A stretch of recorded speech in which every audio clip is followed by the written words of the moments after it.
competition or you're not.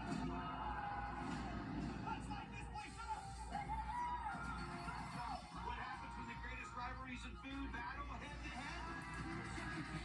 Sparks are gonna fly. Season premiere, Tournament of Champions, Sunday, February 19th at 8 on Food Network. Where are you going, Lola? On January 21st, 1997, Scott Avery Fizzell He says, confronted I'm going Modesto, to California hide in authorities Schwab. for the murder of Debbie Whitlock. At that time, Scott Fizzell said something to the effect of, like, I was waiting for this day. And it appeared to them that he acknowledged that he had been caught.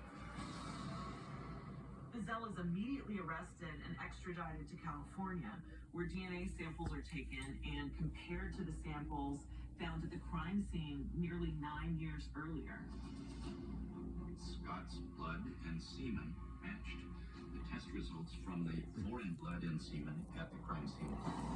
After that, Scott Fizzell was charged with 1 count of murder, 1 count of rape, and 1 count of burglary.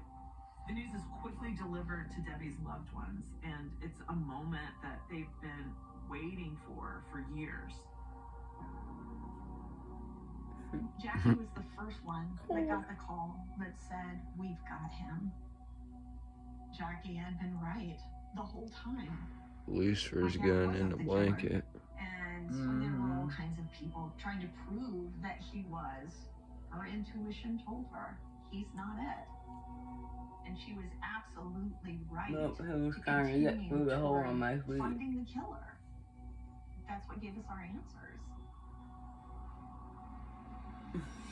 Scott Fizzell initially pleads not guilty to all the charges, but as the mountain of evidence is presented against him, it's clear that he has no way out, and ultimately he accepts a plea deal. Jackie was very upset. She felt that he should pay for what he did, and by plea bargaining, he was going to not get life without the possibility of parole or the death penalty. On top of the Make sure them plea tails bargain, don't twist. Fizzell will only be charged with murder and burglary, not rape. At the time of the trial in 1999, California state law did not recognize sex with a corpse as rape, and as a result, that charge is dropped. They're getting so big. Jackie was dumbfounded and irate. We all were. Howie's no longer She's under the weight following of his suspicion, tail. so he attends the sentencing of Scott Avery Fizzell. My dad chose not to speak, but Jackie did.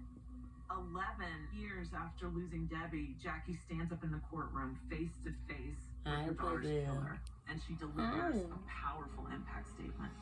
I'm taking the easy way out because you have proved yourself to be the pathetic excuse for a human being that you are. In the final analysis, the day will come when you will have to face not only Debbie, but Almighty God, whose punishment will be swift and just. On June 23rd, 1999, Scott Fizzell receives a judgment of 31 years to life in prison. The brutality of Debbie's murder painted a picture of hate, and it made her family and law enforcement believe for so many years that this was a targeted attack.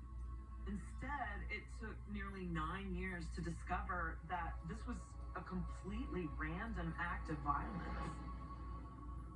Scott Fizzell was on a drug-induced high at the time that this murder was committed. He did not know Debbie Whitlock. He did not know Harold or Don. He entered a house to commit a theft and ended up killing a woman and then raping her after she was deceased. When it comes to the breather in the bedroom, we never found out exactly So who it beautiful. was. And I don't think I'm ever going to know, but I don't think it was Scott Fizzell. And if Scott Fizzell is the murderer, then I guess I don't really have lingering questions about You it. can't go in that category.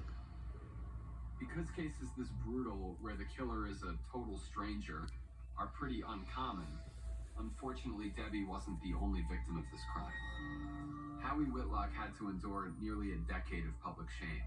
He wound up moving from Modesto to Oregon to try to create a new life, but he could never really escape his past. My dad never forgave himself for not being at home that night. He very much believed that he had left Debbie vulnerable, and he would never forgive himself for that.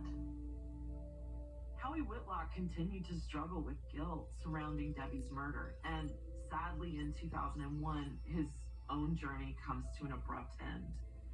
My dad passed away, drunk, behind the wheel. He drove off of a mountainside in Oregon.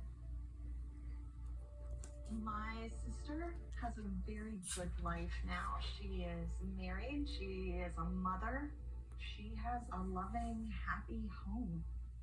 I am exceptionally proud of her. Until she was no longer physically able to, Debbie's mom, Jackie, continued to advocate. He's longer than she is.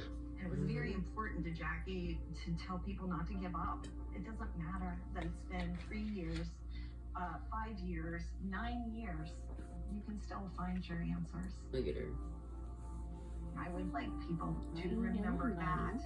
Debbie was very kind-hearted.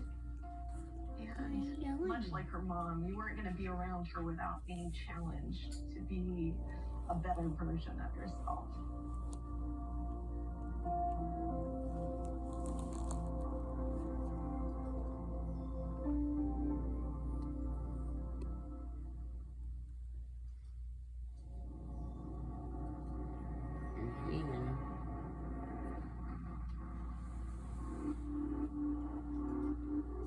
When I arrived at the scene, there was a silence that you just can't describe. We found the body lying on the roadway. They had been shot in the head.